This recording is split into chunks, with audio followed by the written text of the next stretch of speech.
What I wanted to tell is when you see all the data, you might think that maybe these people who are committing all these crimes, they have no vision of their own future. They have nothing to work for. They might not be able to go to school and have access to the resources and opportunities we have. Look, Joe. So if you had to put it in a sentence, But I don't have what to. would you do in order to fix this and make things better for, well, everyone? I am not an advisor of the Imperial Council, and the last guy who advised them was found dead in his jail cell just a few years after his promotion. Are you afraid of them or something? Dagoth Ur is not a charitable organization. I am not going to provide them counseling services for free.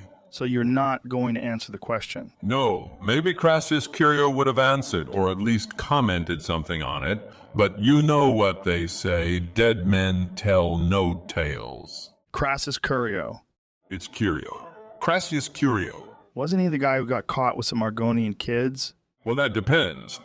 If 10 human years count as 16 reptile years for Argonians, then no, but basically, yes, he got caught with some young Argonians. So this Curio dude had a lot of dirt on his hands. Way more than you might think of. And you said that he was found dead in his jail cell, but others Yes. said that he died by his own hands. Exactly. I said that he was found dead in his jail cell. But that can mean a lot of things. Why would you say it in a way which might mislead a lot of people? Because no one saw what happened there.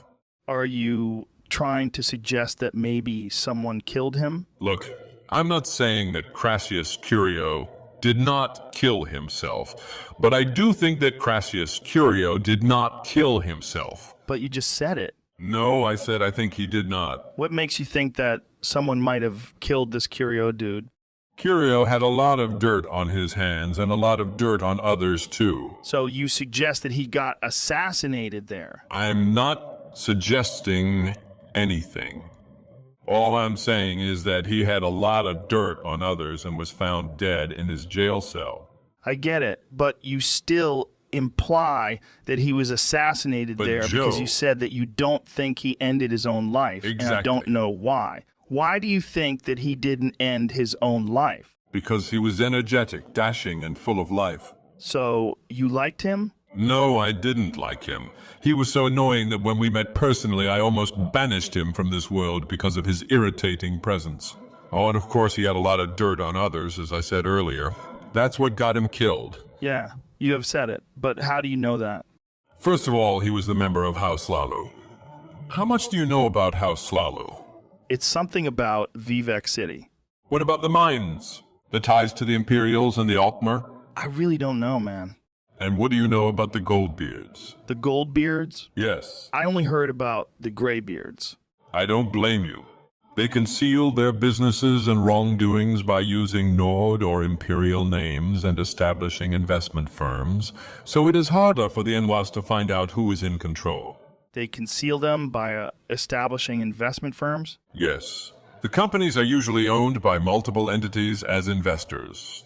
In most cases, when it comes to the Goldbeards and their businesses, it's the organization of investment firms called the Goldbeard Group that owns most of the shares of the companies and through that makes the decisions. Wait a second. Shortly, the group is the majority shareholder and it is in control of the companies. And what does this group have to do with Crassius and the house? It's Crassius okay. Curio. And they had a lot of businesses together, actually. Maybe it is easier to explain the whole situation if I start from Vivek City and build up the case towards the Goldbeards. Fine by me. All right, then. How often do you check the early life part in Wikipedia? The early life part? Yes. I don't get it. There's an early life section in Wikipedia when you look up someone. Literally anyone. Oh, I've just realized what you're talking about. I do check it sometimes. Because I'm not going to tell you the whole life of Crassius Curio and his business in Vivek City. So if you are interested, I recommend checking it out. Yeah, it's all right. So starting at Vivek City as a prominent member of the once great merchant and mine owner house called House Hlaalu, Curio loved kissing and undressing the newcomers. Wow, man, that's a rough start already. Joe, I haven't even started yet. Oh, wow. Of course, people were not familiar with this side of Curio, who seemed to truly oppose corruption and had the reputation of a great patron of arts and a good author, which I managed to dismantle in a few weeks, by the way. Why? Did he write something about you? No, he was the author of The Lusty Argonian Maid. And I guess you really hated that book. Not just that, but he was an imperial writing about an Argonian maid teasing its master. And what? It's a red flag. Wait, so it was like an early sign that he had something weird going on with Argonians? Obviously. And it was annoying to know that a book like this circulated in my region. I kind of understand this book thing, and I see why you call it a red flag, but I think that this is still not enough to draw conclusions regarding him, his business. It's because I haven't finished yet. All right. Whenever non-house members approached him trying to do some business, his answer was always exactly the same line. I can't talk about business to anyone who doesn't belong to House Hlaalu, sweetie. Sweetie? He also called others dumplings, but yeah. What was the reason for secrecy? I'm surprised that you noticed it almost immediately. What, the secrecy? Yes, I mean, we are at the point where it's supposed to be clear that House Hlaalu was in some kind of horse shit. Maybe, but it is also possible that he just didn't want to give out trade secrets or something. Trade secrets? Yeah, maybe. Joe, we're talking about mining here. Members of House Hlaalu neither made secrets about their involvement in the mining business, nor they ever tried to hide how loyal and supportive they were towards the Empire and welcomed imperial law, the legions and freedom of trade. Of course, as long as the so-called freedom favored them. Are you telling me that they didn't have trade secrets? Well, I mean, it's obvious that they had secrets and rules which did not allow Curio to do business with non-house members, but I cannot think of any trade secrets aside from how they were making their agreements. Running a mining business is not that complicated. But what about the young Argonians? Isn't it possible that they were trading them? Wait a second, that is not the way I interpreted the word trade. How did you interpret it? I thought you were talking about mining or tool-making as a trade, and when you said trade secrets, I meant that. You know, all the tradesmen have their own ways of doing business. No, I meant like actual secrets in connection with the house trading something. I do think that they were involved in Argonian trade. Was there any investigation regarding this case? Yes, but the house was a serious supporter of imperial presence in my region, so the Imperials appointed a lazy, narcissistic fuck to investigate the case. But how do you know that? He didn't find any clues or evidence, despite the fact that everyone was talking about the Argonians and the depleted pits. You know, down in the mines, partly owned by the house. This is unbelievable. You better believe this. The guy's only job was to collect his paycheck at the end of the month. Really? Yes. And when some Nords overheard that he was not doing shit, word was sent to the Imperial City where they appointed 2 investigators to investigate his case. So the investigator was investigated? Yes. The investigators were investigating the investigator who investigated the case of House Hlaalu. And I guess these investigations didn't end up anywhere. These cases are still open and, yes, they have no clue what to do and where to look for in order to find evidence, mainly because those who were involved had plenty of time to clear up their mess, including Crassius Curio. But at the time of his death, he was imprisoned in the Imperial City. Yes. He served the Imperial Council as an advisor for a few years. Yes, and I knew. Why would they let this happen to him? I knew that we will end up here, and that's why I brought up the Goldbeards earlier. Oh yeah, you said that they have these investing businesses to hide their wrongdoings. They have investment firms. Do they have golden beards, like the old dudes with the gray beards who are called the Greybeards? Yes. They are somewhat altmeric, and that's why they have strange blondish beards. What do you mean by saying they are somewhat altmeric? They are the descendants of Imperials, Nords, and mostly Altmer. And that's why they have those strange blondish beards. Not just that, but they also possess the qualities which come with those kinds. Like what? They are resourceful, steadfast, cruel, conspiring, manipulative, treacherous, and warmongering. If you keep coming up with stuff like this, you might offend a lot of people, and you know that. No, especially not the Altmer. Why? Because the Altmer is immunized against all dangers. One may call him a warmonger, a Talus hater, pointy-eared or Daedra lover. It all runs off him like rain off the fine water-resistant clothes.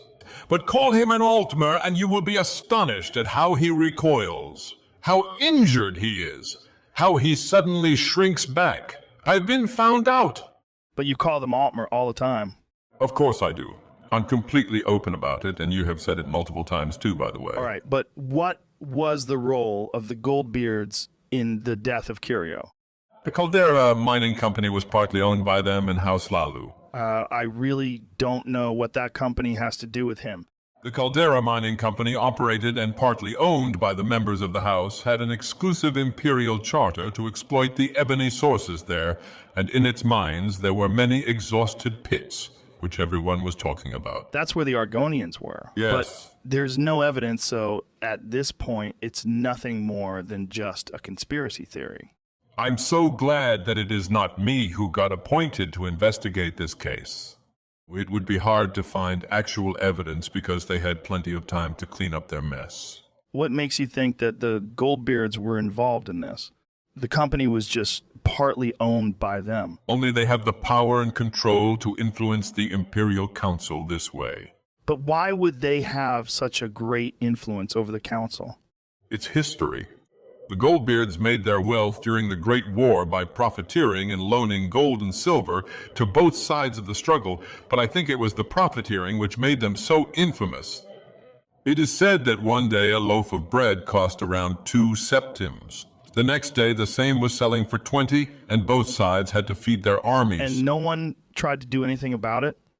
The White Gold Concordat, which was signed between the Aldmeri Dominion and the Third Empire, ended the Great War, and it highly favored the Altmer. The Imperials had so many problems that they had no time and resources to go after the likes of them.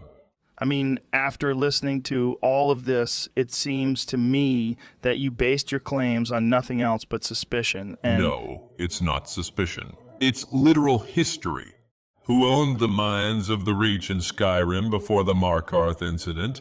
I have no idea what that incident was or what happened with those mines. After a sudden Bosmer uprising in the Reach, the rebels managed to take Markarth. Ulfric Stormcloak marched on the city, ousted the rebels, and committed some war crimes. What is more interesting is that under the rule of the rebels, the ownership of all Moonstone, Orichalcum, gold and silver mining companies changed seemingly overnight. How? The Goldbeard Group became the majority shareholder of the companies which had the right to exploit those sources in the Reach. And how did they manage to keep the ownership of those companies? Shortly after Ulfric Stormcloak committed some atrocities, the Imperial Legion arrived to restore the rule of law, which meant that, they were pressured not to change the ownership of the companies previously occupied by the Altmer. Don't tell me that the Imperial Council and the Emperor can't do anything about it. They really can't. They had one of their emperors assassinated in the past, and most of their council is made up of merchants. Merchants? Yes. When I take a look at the most prominent members of the Imperial Council and the houses involved, like House Hlaalu and the Goldbeards themselves, I can't help but notice that they have one thing in common. Merchants. Merchants everywhere. Maybe you are right, but how do you know so much about this? Where do you get your information from? I get my information from the only reliable source. Cryptic symbolism in my dreams.